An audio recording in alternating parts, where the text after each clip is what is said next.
যে নামনি অসম আৰু মধ্য অসমৰ বচাব নোৱাৰিলো ইয়াৰ তাৎপৰ্য কি স্যাৰ এতিয়া আপুনি সেইটো কোন স্যাৰ সেইটো জনগাঁথনিৰ পৰিৱৰ্তন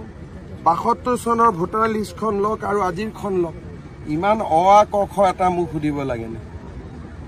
৭২ চনৰ বিলাসীপাৰা টাউনখন কেনেকুৱা আছিল আজি কেনেকুৱা আছে ধুবুৰীখন কেনেকুৱা আছিল আজি কেনেকুৱা আছে ইয়াৰ প্ৰতিকাৰ কি হ'ব স্যাৰ ইয়াৰ প্ৰতিকাৰ যিটো কৰি আছো না লাহে লাহে স্লো পয়জন দি আছো হৈ থাকিব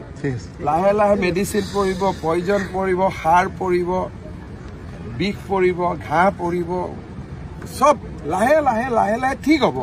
আৰু যিসকল স্থায়ী মানুহ সঁচা খচি ৭১ চনৰ আগত আহিছে তেওঁলোকৰ লগতো আমাৰ কোনো শত্ৰুতা নাই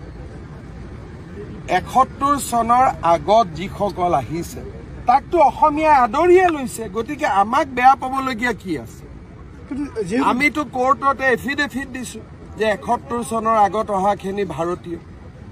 আমিতো কাকো বেয়া ভাবা নাই কিন্তু যিবিলাক যোৱাকালিও ২৬ জন আহিছে আমি খেদিছো গতিকে যি সদায় আহি আছে সেইখিনি মানুহকতো মিয়া মানুহে সোমাব দিব নালাগে নিয়ম মতে যদি আইনৰ মতে চাব যায় ফৰেষ্টতো আমি এনেকুৱা নহয় যে অকল মিয়াক এভিকশ্যন কৰিছো কোনোবা যদি বেলেগ এতিয়া যে আমাৰ ওৰিয়াম ঘাটত এভিকশ্যন হৈছে তাত বেলেগ জাতি উপজাতিৰো মানুহ আছিল তেওঁলোক উঠি আহিছে এনেকুৱা নহয় যে অকল মিয়া মানুহক এভিকশ্যন হৈছে কিন্তু প্ৰতিবাদটো মিয়া মানুহখিনিয়ে কৰে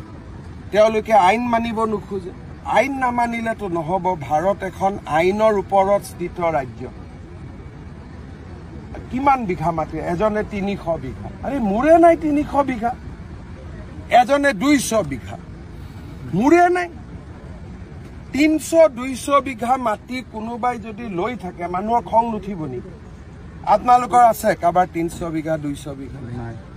৩০০-২০০ বিঘা মাটি এজন মানুহে লৈ আছে খং উঠিব নে নাই বোলে ১.৫ কঠা লৈছে গৰীব দুখীয়া তেতিয়াতো আমি কেতিয়াও কাজিয়া নকৰো ১.৫ কঠা ৩ কঠা এইটো ২০০ বিঘা ১৫০ বিঘা মইতো উৰিয়াম ঘাটত দেখি মোৰ মাথাই গৰম হৈছে মই ইয়াতে মই ফাৰ্ম হাউচ এখন বনাই থাকিব লাগে CM TM হৈ লাভ নাই